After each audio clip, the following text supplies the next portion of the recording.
Good afternoon, everyone. I am Dr. Kathy Unger, one of the local family physicians here in Lacombe. I'm also a mother to 3 children that are in the Wolf Creek public school system. And so I am just so honored and so grateful to have an opportunity to speak to you guys today. I just want to thank you so much for all the time and blood, sweat, and tears that you guys have poured into my kids amongst countless others. We are truly so blessed to call this school division our home. And I know it's been a tough season, so thank you. I also want to thank the Wolf Creek Wellness Core team for asking me to speak to you guys today. In preparation for talking to you guys, I was thinking quite a lot about wellness and just how challenging it has been in this last year or so to achieve and maintain wellness. I'm sure I don't speak just for myself when I say that this last year has been difficult. Personally, as a physician, I have found this to be probably the most challenging year in my career.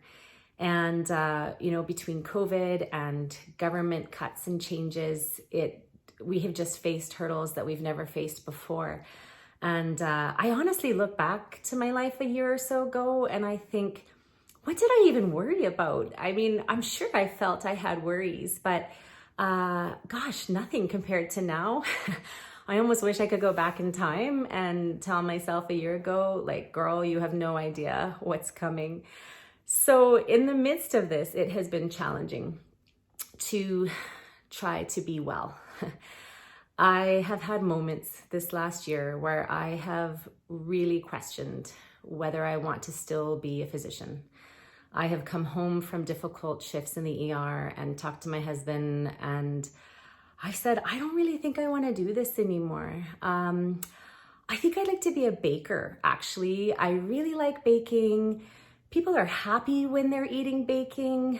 No one dies when you're a baker. Or they shouldn't. If someone dies while you're baking, then you probably shouldn't be a baker.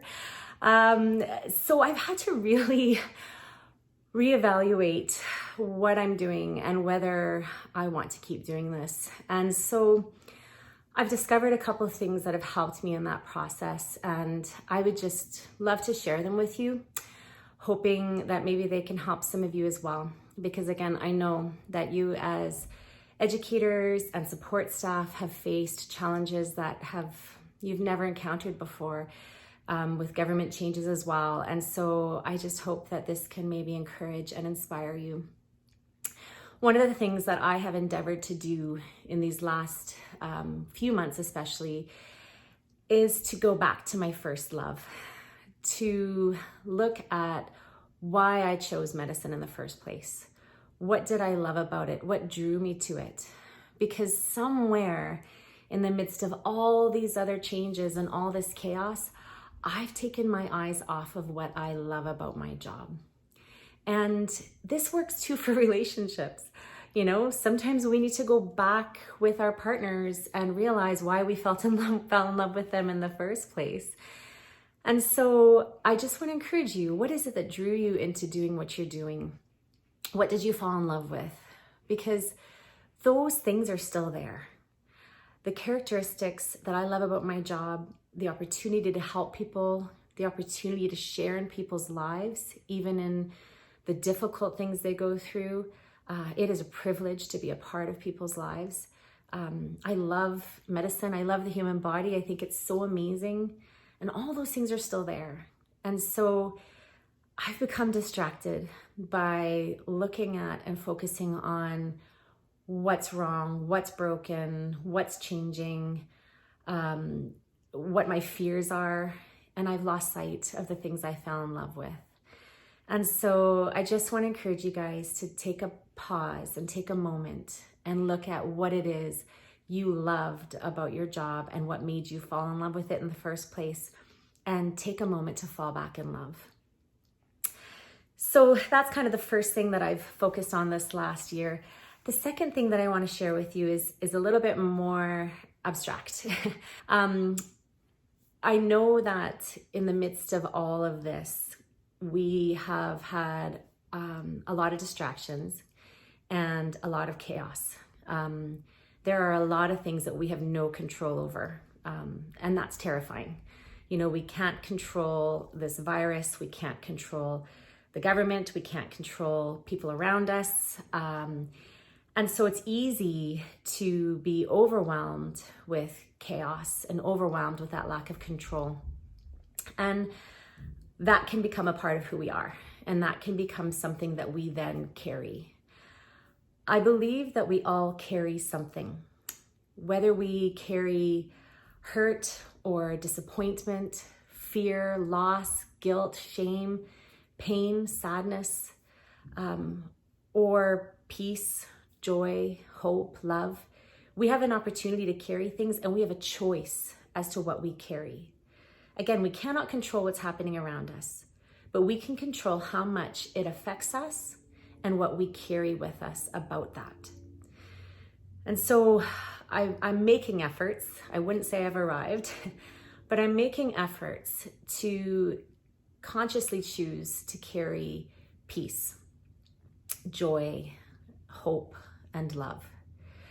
And sometimes I will be at a point in my day where I will feel that chaos inside me. I'll feel that lack of peace, that just pit in the ball of my stomach that feels like everything's wrong.